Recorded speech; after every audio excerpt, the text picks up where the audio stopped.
This is my story. I was born in a remote mountain village.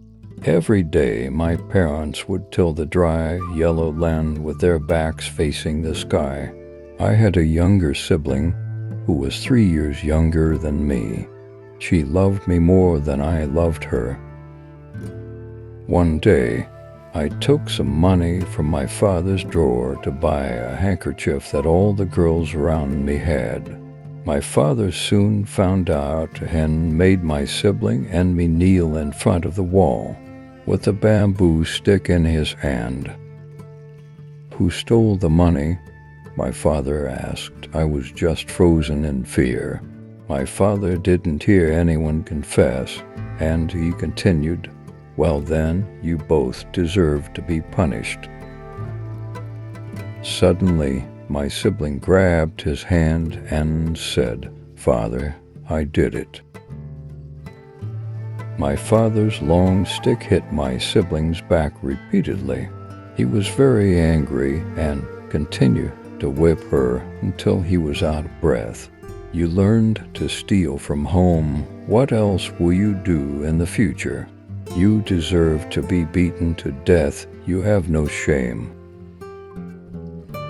That night, my mother and I slept embracing my sibling. Her body was full of bruises, but she didn't shed a tear. In the middle of the night, I began to cry loudly. My sibling covered my mouth with her small hand and said, "Big brother, don't cry anymore. It's all over now." When my sibling was in the 3rd year of junior high school, she passed the exam to go to a high school in the city center. On the same day, I was accepted into a provincial university. That night, my father squatted in the yard, smoking cigarette after cigarette. "Both our children have achieved good results. Satisfactory results," he said. My mother wiped her tears and said, "What's the use? How can we afford to finance both of them at the same time?" Unexpectedly, my sibling walked out to my father and said, "Father, I don't want to continue school anymore. I have read enough books." My father swung his hand and hit my sibling in the face. "Why do you have such weak willpower? Even if I have to beg on the street, I will educate you both to completion." Then he knocked on every door in the village to borrow money. I reached out as softly as I could to touch my sibling's swollen face and said, "A boy must continue his education, otherwise he will never escape this poverty." I had decided not to continue at university. The next day, before dawn, my sibling left home with a few tattered clothes and some stale bread. She left a note on the bed that read, "Big brother, entering university is not easy. I will go find work and send you money." I clenched the note tightly and cried until my voice was hoarse. At that time, my sibling was 17 and I was 20 years old.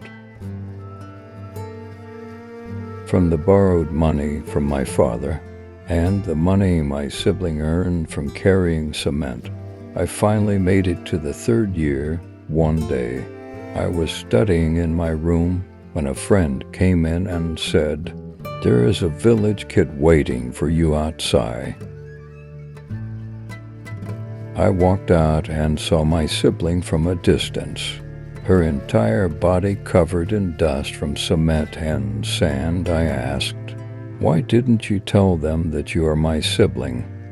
While holding back tears, she smiled. "Look at my appearance. They would laugh at you if they knew I was your sibling." I was moved, and tears filled my eyes. I wiped all the dust from my sibling's body and said, "I don't care what anyone says. You are my sibling no matter how you look." From his pocket, he pulled out a butterfly-shaped hair clip, put it on me, and explained I saw all the city girls wearing it, so I thought you should have one too.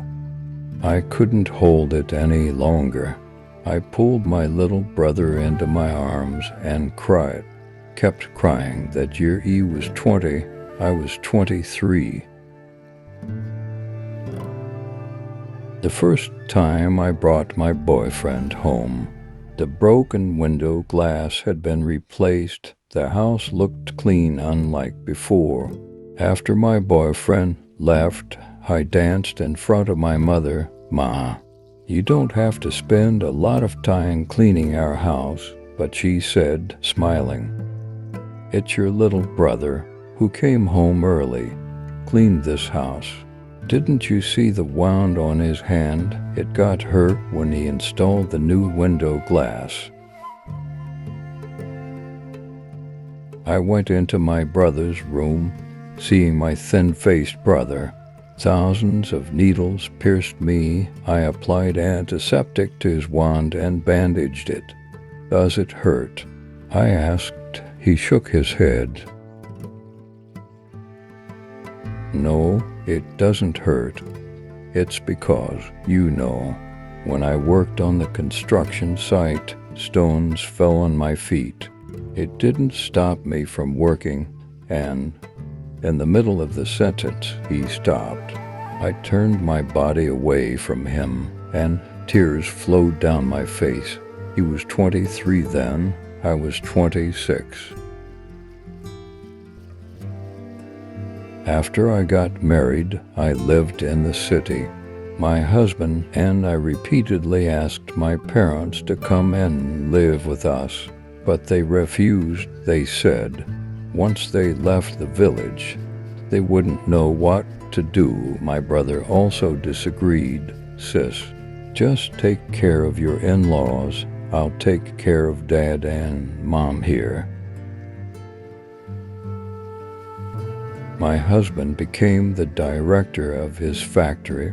We wanted my brother to become the maintenance department manager, but my brother refused the offer. He insisted on starting a repairman job.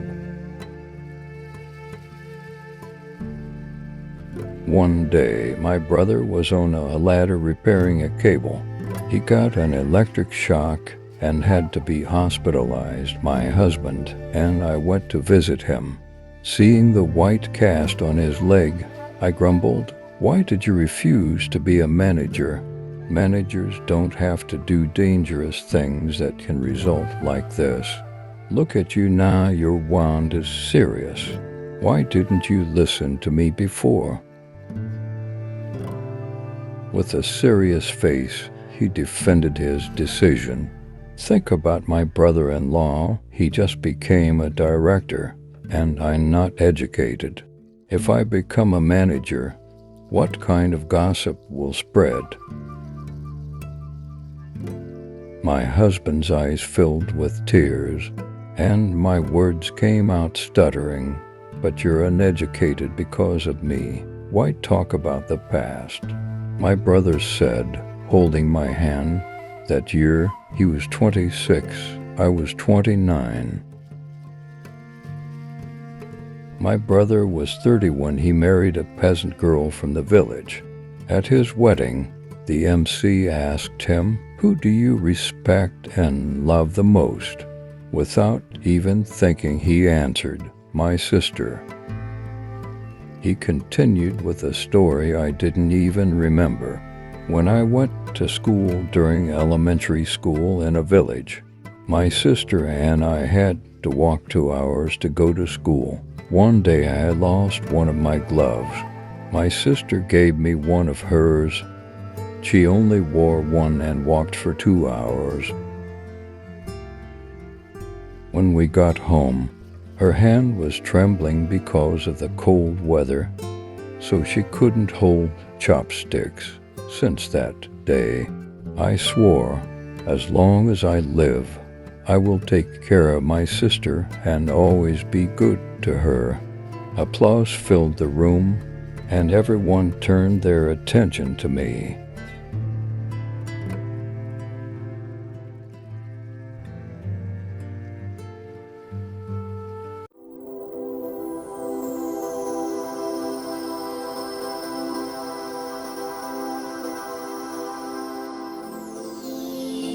This story also shows how valuable someone's sacrifice can be for their loved ones, especially when the younger sibling leaves home to find work and send money to help their older sibling continue their education.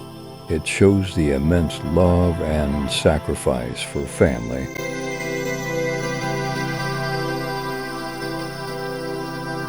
Overall, this story teaches about bravery, perseverance, and love, as well as the importance of education and family ties.